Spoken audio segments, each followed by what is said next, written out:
മലബാർ സൗഹൃദവേദി ചെർപ്പുളശ്ശേരിയിൽ അംബേദ്കർ ജന്മദിനാഘോഷവും അനുമോദനവും സംഘടിപ്പിച്ചു. സാംസ്കാരിക പ്രവർത്തകൻ ബിജുമോൻ പന്തിരിക്കുലം ഉദ്ഘാടനം ചെയ്തു. വിദ്യാഭ്യാസം ചെയ്യാതെ വിമോചനം സാധ്യമല്ലെന്ന് പ്രഖ്യാപിച്ച മഹാനായിരുന്നു ഡോക്ടർ ബി.ആർ. അംബേദ്കർ എന്ന് ബിജുമോൻ പന്തിരിക്കുലം പറഞ്ഞു. കലാകാരന്മാരുടെയും സാംസ്കാരിക പ്രവർത്തകരുടെയും കൂട്ടായ്മയായ മലബാർ സൗഹൃദവേദി സംഘടിപ്പിച്ച അംബേദ്കർ ജന്മദിനാഘോഷവും അനുമോദനവും ബിജുമോൻ പന്തിരിക്കുലം ഉദ്ഘാടനം ചെയ്തു. ബറോഡയ്ക്കടുത്ത് മൗ എന്ന് പറയുന്നത് നിങ്ങളൊക്കെ പഠിച്ചിട്ടുണ്ടാവും. 1891 ഏപ്രിൽ മാസം 14-ാം തീയതി അദ്ദേഹത്തിൻ്റെ ജനനം മുതൽ തുടങ്ങിയിട്ടുള്ള ജാതി വിവേചനങ്ങളുടെ നീണ്ട കഥ.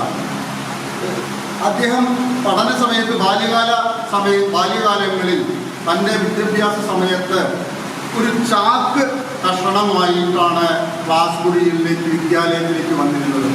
ആ ക്ലാസ് മുറി ഇടുങ്ങിയ ക്ലാസ് മുറിയാണെങ്കിലും ആ ക്ലാസ് മുറിയുടെ ഒരു മൂലയിൽ ഈ ചാക്ക് വിരിച്ചിട്ട് ആ ചാക്കിലിരുന്നു കൊണ്ടാണ് അദ്ദേഹം മറ്റു കുട്ടികൾ ബെഞ്ചിലിരുന്ന് സുഖമായി വിദ്യ അഭ്യസിക്കുമ്പോൾ ബാലനായ ഡോക്ടർ ബി.ആർ. അംബേദ്കർ, കുട്ടിയായ ഡോക്ടർ ബി.ആർ. അംബേദ്കർ അദ്ദേഹത്തിൻ്റെ കണ്ണിൽ നിന്നും നയനങ്ങളിൽ നിന്നും കണ്ണുനീർ ധാരധാരായി വീടുകൊണ്ടിരിക്കുമ്പോൾ പഠിക്കുകയാണ്.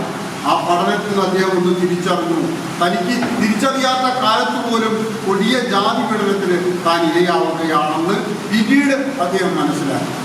ചടങ്ങിൽ വേദി വൈസ് പ്രസിഡന്റ് ടി.പി. ഹരിദാസൻ അധ്യക്ഷത വഹിച്ചു. വ്യത്യസ്ത മേഖലകളിലെ പ്രതിഭകളായ ദിനേശൻ എഴുവന്തല, മൊയ്തീൻകുട്ടി മാട്ടര, പള്ളത്ത് റഷീദ്, ഉണ്ണികൃഷ്ണൻ വെള്ളിനേഴി, സുഭാഷ് തോടയം എന്നിവരെ ആദരിച്ചു.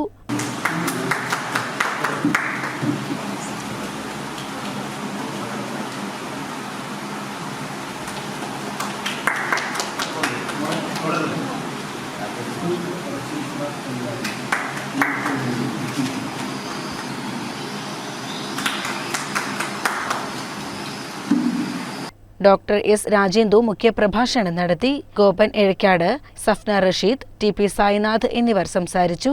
CCN ചെർപ്പുളശ്ശേരി.